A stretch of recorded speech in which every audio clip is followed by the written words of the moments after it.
अस्सलाम वालेकुम, my name is हाफ़ज़ा इफ़रा Aslam. आज का जो हमारा डिस्कशन टॉपिक है वो है ह्यूमन ब्रेन। बेसिकली हम लोग ह्यूमन ब्रेन को आज डिस्कस करेंगे, उसके पार्ट्स को डिस्कस करेंगे।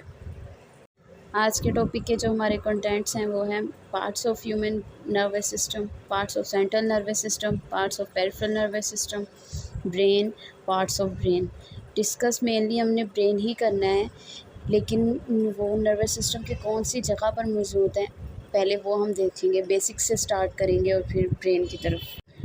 Parts of human nervous system consist करता है टू पार्ट्स में, सेंट्रल नर्वस सिस्टम और peripheral nervous system.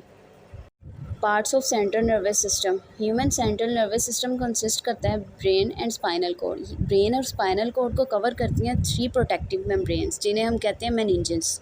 Meninges three membranes हैं। इनमें से पहली जो है ड्यूरा मैटर, वो नेक्स्ट टू द क्रेनियम के बिल्कुल साथ होती है। आर्किनोइड मैटर ये मिडल मेम्ब्रेन है, और pia mater the third one है, ये next to the nervous tissues होती है। अच्छा, ये पिया मैटर और आर्किनोइड मैटर के दरमियान में एक फ्लूइड होता है जिसे हम सेरिब्रोस्पाइनल फ्लूइड कहते हैं। ये फ्लूइड जो है वो प्रोटेक्ट करता है ब्रेन को किसी भी शॉक से। फिर आ जाते हैं parts of peripheral nervous system. इसके भी दो पार्ट्स हैं, पहली है क्रेनियल नर्व्स और दूसरा स्पाइनल नर्व्स। जो क्रेनियल नर्व्स हैं ये अराइज होती हैं ब्रेन की तरफ से, और जो स्पाइनल नर्व्स हैं ये अराइज होती हैं स्पाइनल कॉर्ड की तरफ से। ये फ्लो शीट डायग्राम है, इसमें parts of central nervous system, parts of peripheral nervous system सब बताया हुआ है। सेंट्रल नर्वस सिस्टम में ब्रेन एंड स्पाइनल कॉर्ड आ जाती है, पेरिफेरल में motor neurons and sensory neurons, और मोटर न्यूरॉन्स फर्दर आगे डिवाइड हो जाते हैं सिमेटिक नर्वस सिस्टम और ऑटोनॉमिक नर्वस सिस्टम, और फिर autonomic nervous system further divide हो जाता है सिंपैथेटिक डिवीजन और पैरासिम्पैथेटिक डिवीजन। हमारा जो मेन टॉपिक है वो है human brain. Human brain divide होता है थ्री पार्ट्स में, fore brain, hind brain and mid brain. Brain is enclosed with in the cranium. Fore brain further divide हो जाता है थ्री पार्ट्स में, cerebrum, thalamus and limbic system. Cerebrum largest part of the fore brain, ये आगे to में divide होता है, cerebral hemispheres में डिवाइड हो जाते हैं। ये इंटरकनेक्टेड होते हैं by the band of axons, जिसे कॉर्पस कॉलोसम कहते हैं। ये बेसिकली होता है लेफ़्ट सेरिब्रल हेमिस्फीयर और राइट सेरिब्रल हेमिस्फीयर। जो लेफ़्ट सेरिब्रल हेमिस्फीयर है वो right side of the body को कंट्रोल करता है, और जो राइट सेरिब्रल हेमिस्फीयर होता है वो left side of the body को कंट्रोल करता है। ये फंक्शंस करते हैं in the analysis and interpretation of memory, reasoning, judgement और सोच थॉट्स में फंक्शंस अपना रोल प्ले करता है ये वाला पार्ट। फिर आ जाता है थैलेमस। थैलेमस सेरेब्रम के बिल्कुल नीचे होता है। ये रिसीव करता है सेंसरी इम्पल्सेस, यानी कि सेंस की इम्पल्स, जो यानी पेन हो गया और स्मेल, टेस्ट, और इसको आगे लिम्बिक सिस्टम तक पहुंचा देता है। जो लिम्बिक सिस्टम है कम्प्लेक्स सेट ऑफ स्ट्रक्चर्स हैं, ये बोथ साइड्स पर प्रेजेंट होता है थैलेमस के। ये फर्दर डिवाइड हो जाता है limbic system, hypothalamus, amygdala and hippocampus. आगे हाइपोथैलेमस मेंटेन्स करता है होमियोस्टेसिस को, और कंटेन सेंटर फॉर रेगुलेट करता है hunger, sleep, thirst, body temperature, water balance and blood pressure etcetera etcetera.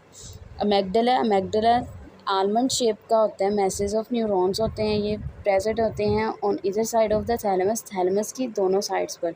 ये कंट्रोल करते हैं feeling and emotions of love, hate, fear and anger. Hippocampus जो होता है ब्रेन का मोस्ट इंपॉर्टेंट पार्ट होता है।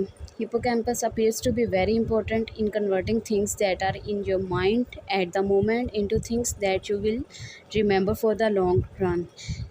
ये मेमोरी बनाने में काम करता है। मीन्स कि अगर इसको थोड़ा सा भी ये डैमेज हो जाता है तो हमें मेमोरी लॉस हो सकता है, यानी पिछली हमें कुछ बातें याद होती हैं तो वो सारी हिप्पोकैम्पस में स्टोर होती हैं। सेकंड पार्ट जो है ब्रेन का वो है mid brain. Mid brain is reduced in humans में ये रिड्यूस हो गया है, और ये एक्ट करता है रिले सेंटर के तौर पर between cerebrum and spinal cord. The third part of the brain is hindbrain. Hindbrain further consist करता है थ्री पार्ट्स पे, cerebrum, pons and medulla oblongata. Cerebrum control करता है equilibrium, that is the body position हो गया, and the coordination of the action of the individual muscles to produce complex activities. Complex activities के लिए individual muscles के दरमियान, action of individual muscles के दरमियान कोऑर्डिनेशन पैदा करता है। लाइक इस मसल ने रिलैक्स होना है और इसने कॉन्ट्रैक्ट होना है, बाइसेप एंड ट्राइसेप्स वगैरह। इनमें किस बाइसेप ने रिलैक्स होना है तो ट्राइसेप ने कॉन्ट्रैक्ट होना है। इस तरह से इनके दरमियान में कोऑर्डिनेशन पैदा करता है, लाइक वॉकिंग, रनिंग और doing delicate work with hands etcetera. फिर आ जाता है पॉन्स। पॉन्स एक्ट करता है ब्रिज के तौर पर between cerebrum, medulla and cerebrum. ये कंट्रोल करता है रेट और pattern of heart beat and breathing. इसके बाद आ जाता है medulla. Medulla controls the automatic functions. Automatic functions like वो जो जिसमें हमारा कोई अमल दखल नहीं होता, like heart beat, respiration, blood pressure etcetera. Human brain की ये लेबल डायग्राम है। इसमें ह्यूमन ब्रेन के पार्ट्स की पोजीशन को सही से लेबल किया हुआ है। इससे भी आपको सही से उनकी पोजीशंस के बारे में पता चल जाएगा। होप सो आप लोगों को समझ आई होगी।